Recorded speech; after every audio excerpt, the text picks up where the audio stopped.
I told him like, "Hey, I think I have ADHD." And he was like, "Yeah, but you're such a high achiever." And I'm like, "Yes, I am, but I don't think I'm letting people know how difficult it feels internally to get to that higher achiever status."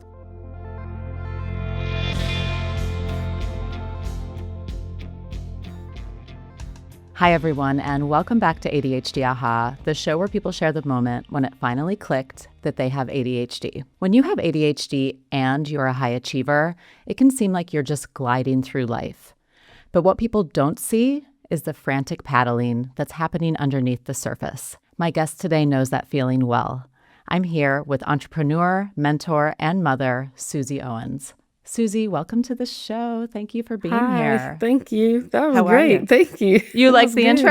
I Thank you did. very much. Thank you very much. Susie, so you were diagnosed with ADHD in 2025. Correct. What was going on? How are you feeling? Yeah, I would say, so my second daughter was born in May 2024. So I was looking forward to May 2025 to see if as I start to wean off nursing and I don't have to plan for pumping and all those things and storing milk, would some of my brain energy or brain capacity come back? And I know postpartum can last way longer than a year, but just for my first daughter, I knew things started to feel a little bit different after that first year. And that did not happen Mm. the second time.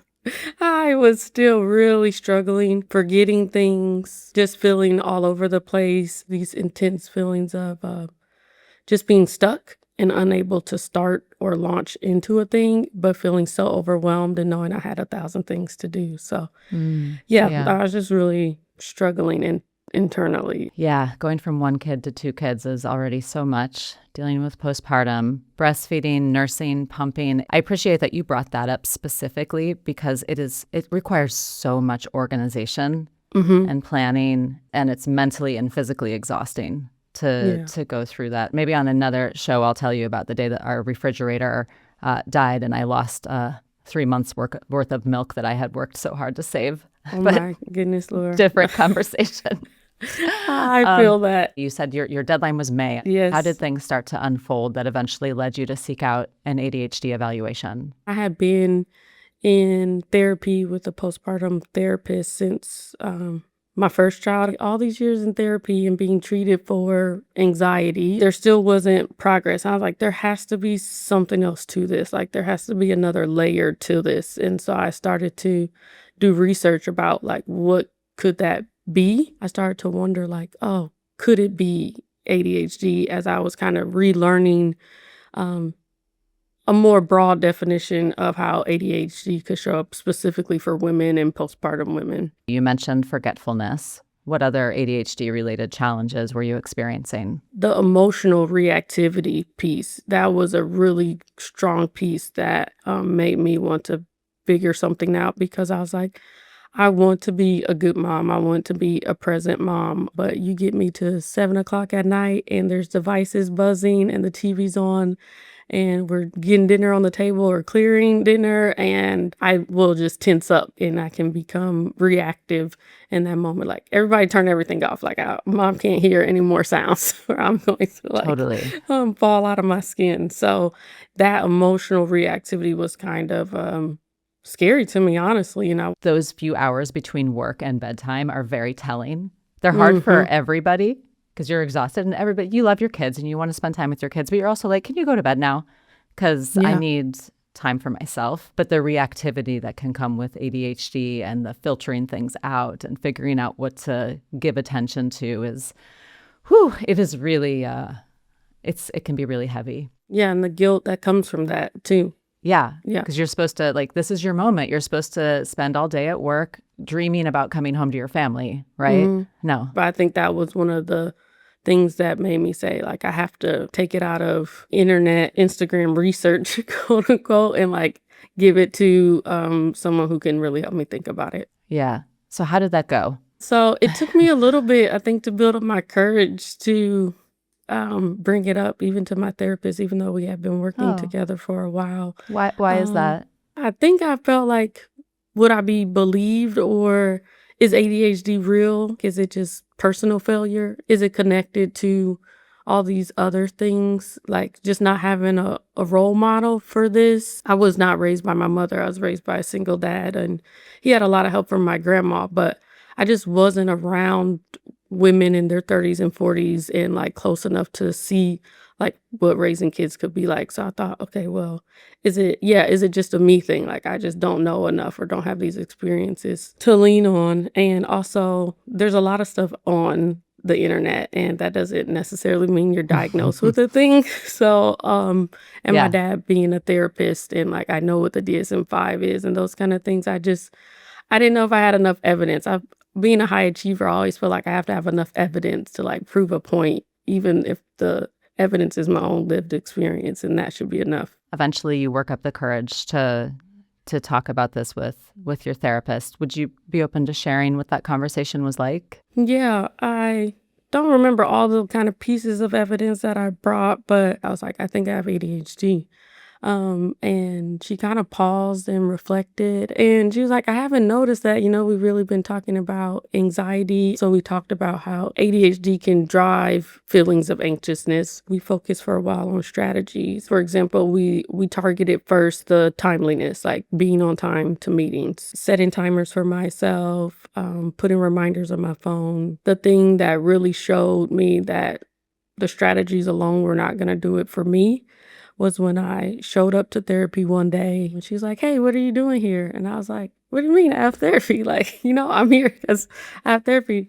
She was like, "Yes, but we decided, like, driven by me, that we would meet virtually because you said meeting early in the morning would cause you a lot of stress because you would have to drop off the girls and get through traffic. So you said it would be easier for you to meet virtually." And Laura, do you know, I did not even remember that conversation. Like, I believe you. I Yeah.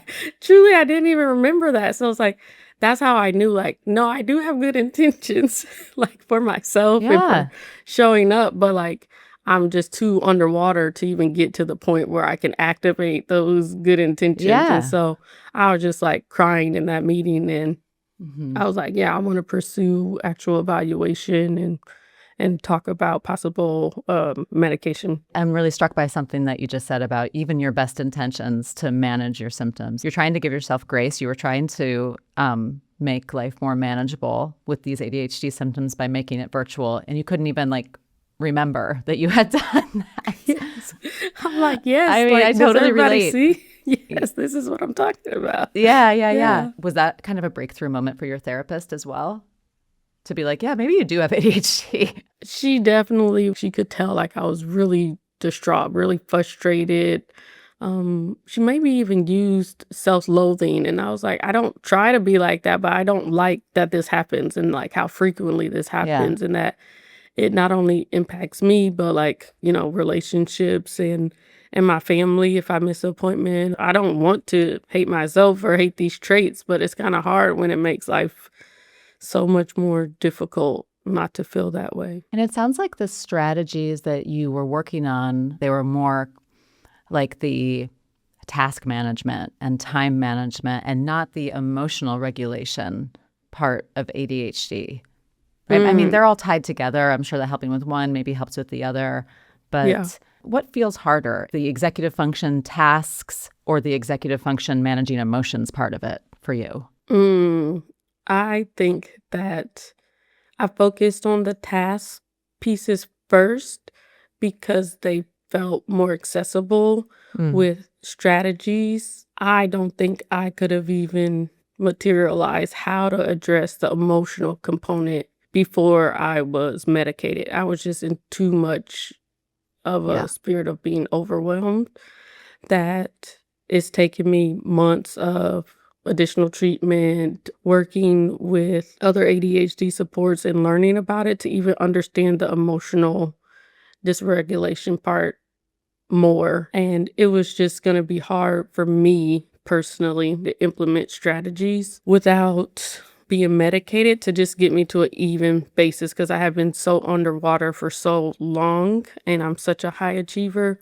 that I kind of needed to level set before. And so Yeah. now I can do the tasky stuff in the systems and also start to work on the emotional strategies. And that also had something to do with me withdrawing my energy from other places so I could bring that energy back to myself. So, like, I have Yeah. to that higher achiever, like, can you bring some of that focus on not trying to win ADHD, but to understand it, which means, like, you can't be in all these other things and all these other places. What is it about you that you think made this therapist hesitant to think that it would be ADHD? I think, I didn't even realize all the ways I was masking because I have been doing it so long.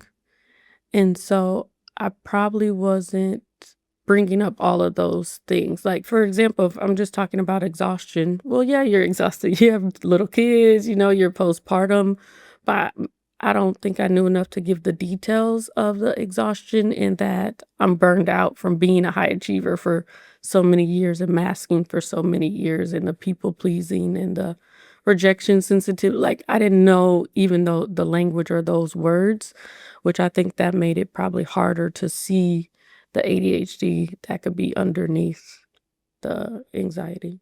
So you go for the evaluation. What was that like? I'm smiling because actually I was just really grateful that there was an explanation other than personal failures or motherhood failures. I had made a list in advance, a note in my phone about all these symptoms that I had, and I tried to be really specific about naming symptoms that I had even before children. I shared that list in advance, and then we went through the 90-minute evaluation, and I think at the end I was like, do I have it or like what do you think?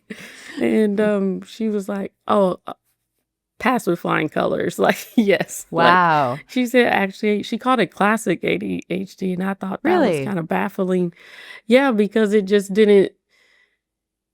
didn't seem visible to other people, but also I probably wasn't giving people all the context of my childhood either. Like, when me and my Mhm. therapist started, it was around postpartum support, and so we didn't talk about how I would have panic attacks over late deadlines in high school, like those kinds Mhm. of things that, I came prepared with that list because I didn't want to forget anything in the 90-minute It's evaluation, very high so achiever coded of you to make this like thorough list going into your yeah. evaluation. Yeah, she was like, "I'm so sorry you've been through this because ADHD can be very treatable in learning those strategies." And she just really made this what I experienced feel common and not in a way to dismiss it, but in a way to say like, "Yeah, there's help and there's support, and Mhm. this is something we can work on together." Where I truly felt like I don't know how I'm ever going to work my way out of this feeling. How did your husband react when you told him that you had ADHD? Yeah, so I called him from the car, and I think I was, like, You laughing, didn't even wait to crying. get home. You called him from the No. car. Yeah, I think I was, like, laughing, crying because it was the hopefulness of, like, even knowing how to name it or having that name be verified, and he was like, "How does that make you feel?" And I said, "I feel excited to get help." Like, this felt like a puzzle that I couldn't figure out. Mhm. And now I have some support and a pathway, and so that made all the difference. Am I right that before you got officially diagnosed, you raised this with your husband and he was like, "No, there's no way you have ADHD." Yes, I told him like, "Hey, I think I have ADHD." I definitely was listening to ADHD Aha by this time, and I even, Woo. Thank like, sent you. him an episode. No, thank you, Really? really. Yeah, Aw. really, truly. Mhm. I'm like, "Do you hear what this woman is talking about? Like, this is everything that I'm talking this is me." Like, I think I was crying listening to the episode in my Oh. car. It was, someone who, had a birth experience, a traumatic birth experience, Oh, and it really yeah. led to them, Mhm. yeah, investigating. So, yeah, when I brought it up to him, he was like, "Yeah, but you're such a high achiever." And I'm Mhm. like, yes, I am, but I don't think I'm letting people know how difficult it feels internally to get to that higher achiever status. Yeah. And again, I don't think I had the language of that, like how I'm checking my calendar literally like every 15 minutes to see if I forgot something or is it in Mhm. person or is it virtual. But even though he didn't see it, he understood that I wanted to pursue it and find out more. Let's talk about growing up. I have a feeling that I'm gonna relate to, like, 99% of what you say as the straight A student that I was who was also panicking over things that ultimately didn't really matter. Tell me about what it was like in school for you. Okay, well, Lord, I got this far without crying. Um, I was a high achiever from a young age. I felt relatively self-sufficient living in a home with a single parent, and my dad was trying to build a career. He was going to community college and his bachelor's and his master's, his certification hours for therapy. So he was out of the home a lot. And it was me and my two younger sisters often left in the house. So, I had to help them and try to help myself. I didn't really know how to ask for help though. Mm-hmm. And when it came to school, and I could get relatively good grades, but I was severely disorganized. Like things in my backpack, the papers would be all scrunched up. I would try to like unroll them, uncrinkle them, and smooth them out. It was difficult keeping up an agenda.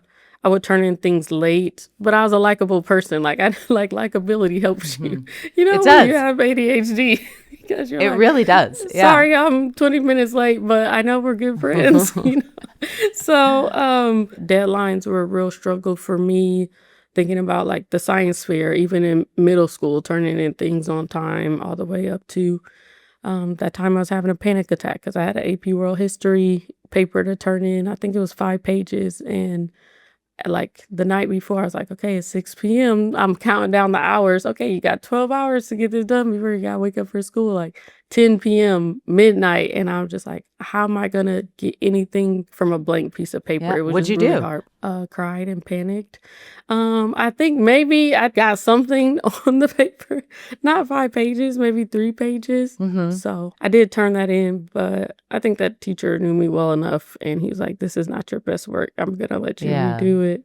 And me Well, that's feeling so nice. grateful. Yeah, that was very nice. Yeah. It was just hard for me to ask for help ahead of time before the panic set in. Mm-hmm. I didn't have um no one helped coach me on that, like how to translate what was happening in my brain and body into asking for the support that I Mm-hmm. needed. And there were other people in my family who I felt like needed more Mm-hmm. support. So I felt like I just would try to handle things on my own.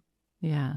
Can you remember what it felt like in your body when you were, let's use the world history paper example? I'm always interested in how these things kind of manifest Mm-hmm. somatically Mm-hmm. for people. Difficulty breathing, running a loop in my head, like, but also the time clock in my head. Yeah. So that is propelling the feelings of anxiousness.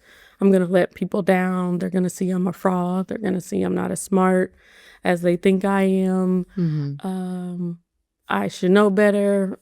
You should definitely start a paper, a 5 page paper before the night before. And all those churning thoughts just led to, again, a lot of things that maybe people would label as anxiety, like, yeah, the shortness of breath, Mm-hmm. feeling physically stuck, like I've left my body. I just am Mm-hmm. going through the motions until everyone goes to bed, and then I'm going to process all this myself. But then the flood comes, the flood of emotions, and like your body's hot, and that nervousness is in your body, and you don't know how to get it out. Having difficulty being able to start a task was something that was a thread through childhood through today. And so all that stuckness is kind of just in your body, and it's making you tight. Is how I experience it. It's like you're trapped. And other people, you're like, how are you able to just start other people? Mhm. It's Mhm. annoying. Mhm. It's just Yes. annoying. Other people don't have this. Like, how are y'all managing Yeah. life? Yeah. Yes. Yes. I felt that way a lot, even in with the postpartum stuff. Is Yeah. feeling And like having other to people wait can for, manage this. yeah, yeah. Yeah. And waiting for everyone else to go to bed or to is interesting too. What is that? I think it's maybe fear of being seen, being vulnerable, of being weak, and it's so interesting to me that I felt that so young, that I Mm-hmm. didn't want to be a burden to anyone. Like I knew my dad was working hard to take care of three little girls, Mm-hmm. and I guess I just didn't want to add to any more stress for anyone else, and I didn't want my sisters to feel like they couldn't lean on me or Yeah. If I'm the most stable one and the most, uh, in quotes, I'll say, and the most stable one is falling apart, like, what does that mean? What hope does any of the other ones of us have? Oh, So yeah. I felt like, yeah, I had to cover a lot. Is that a similar feeling to in the summer of 2025 when you're coming home from work and you're like, can everybody just go to bed? Yes. Oh my goodness, Laura, you just did that. What? What? That was just like a real life ADHD aha moment. I'm not kidding. Wow. You're right. That another thread from childhood to today Mm, is I need that alone time to recover too, or to first process and then recover. And so if the noises are happening and the high touch, kids are hugging you and touching you and all the things, like I feel like I yeah. need that cocoon of safety before I can emerge and go back into the day. My therapist and I, we would call it turtling. Like I really like put me in my shell. Turtling. Aw. Yes, like I just want to shrink into the shell. And we talked about that before, even the ADHD, that was just a strategy that I did. Let's talk about being a duck too, because I kind of use that analogy in the intro. Do you feel like people throughout your life have looked at you and been like, she's just gliding. She's doing Oh, great. She's yes, gliding. 100%. Yeah. Yeah, I feel like since I was little, maybe first in my family, but then in school, and then that carries out until work. And it's interesting, it's because you might get like accolades and awards because you're an achiever, but it can also be really isolating because you feel like people don't see you in your full humanity. Yeah. But also, it was difficult for me to figure out how to share my full humanity with people. And so that analogy of the duck swimming um, was really helpful because it helped me explain to people like my husband, people who didn't know me, but didn't see the ADHD parts, to say, like, I've been showing you, like, you see the duck gliding on the water, but I'm paddling furiously underneath to keep pace. And I'm Hmm. doing that at work where, I'm an achiever and I hit goals and my career continues to elevate. And so there's like, oh, yay, claps and applause. But it's like, yeah, I'm kind of killing myself at the same time. Yeah. And so, how do I like slow down the paddling, or how do I? One of the really things that I want to learn and build as I learn more about the ADHD is reveal myself, like my real self, and in Yeah. places where it's safe to do that so that people can support, because I know people love me and care about me Mhm. and want me to be well. But it's Yeah. hard for them to activate and act on that if I'm not sharing what's going on. Mm. What are some little ways that you think you might start to do that? I think, like at home, asking for breaks if I need them. Like, hey, I'm going to Hmm. take a 10-minute timeout. Another signal has been I asked for Christmas for noise canceling headphones because Nice. I was learning about the overstimulation. And so that has been a signal for my family. Like, mom has on her headphones. And it's not that I'm blocking out all sounds most of the time, but even if I put on like a low vibration buzz in my ear, it kind of is a buffer between the Yeah. sounds going on in the home. And so that will allow me to push through a task like cleaning up dinner or those kinds of things. How does bedtime feel to you now? I wouldn't pretend that it's like magically now the best time of the day. But now that you understand yourself a little better, does it feel a little different when you come home from work? And if the answer is no, that's fine too. If you still hate it, that's totally fine. I will say sometimes it is getting better, Uh-huh. right? I'm still, it's not even been a year being diagnosed and starting to Uh-huh. figure these things out. But there are times where I'm just like really proud of myself because it is bedtime and the might have higher emotional reactivity. And I'm able to stay at a neutral and not fall into that with them, and Hmm. can even sometimes help them to come back into, especially the 5-year-old, "Can I have another sip of water? Oh, okay, I'm hungry They never go again," to and bed, the 5-year-olds. right, They won't go to yes. bed. So it's like, you know what? I have to set boundaries with her too, to not let myself fall into her every whim. If I do feel myself starting to build that emotional reactivity, is, "Hey, bedtime's this time. We're gonna do our stories. Maybe you can I'll turn on some calming music for you, but then I'm leaving this room because then I need that hour to myself before it's bedtime, or else then my bedtime goes late because I'm searching for refilling my bucket, whether that's scrolling or listening to music or whatever, and then I'm up late. Yeah. So you have a 5-year-old and your other one's 2 now. Is that right? Yes. And my kids are 3 years apart as well. I remember when they were 5 and 2, and that's a lot. So you hang in there, Susie. It's such a beautiful time. I mean, it's a lot. What has been the most surprising thing about ADHD that you've learned in your young ADHD journey? One of the most surprising things, but also one of the things I'm most excited about is these cool ways that people are making their lives and their homes work for them and not being afraid to that everything has to align with some picture perfect ideal that we have. Like if it helps you to keep a basket in the hallway because you know that's where you drop stuff, just put the basket in the hallway. Like, who cares? Like, Mm-hmm. so that's what I'm really excited for, is to break myself out of this shell of what I feel like how things should be, and create these systems that work for me, even if they're not aesthetically pleasing or don't make sense to other people. Like, there's a freedom in that I'm excited to learn more about and explore. Oh, cool. I love that. Great answer. Susie, is there anything else that you want to share before we hop off? No, I don't think so. No, this has been great. Thank you. And you helped me with another aha about the time alone in the evenings. It That's another thing of like learning what works for you. So if that's a pattern that has worked for me, like protect that time. And so, no, I'm mhm. walking away with something again. So thank you so much. Well, I walk away from all these interviews. A lot of this is me processing my own stuff as well with wonderful people like you. So Yeah. I appreciate you. Thank you for listening to the show, for writing in, and thank you for sharing. Glad to be here. Thanks so much.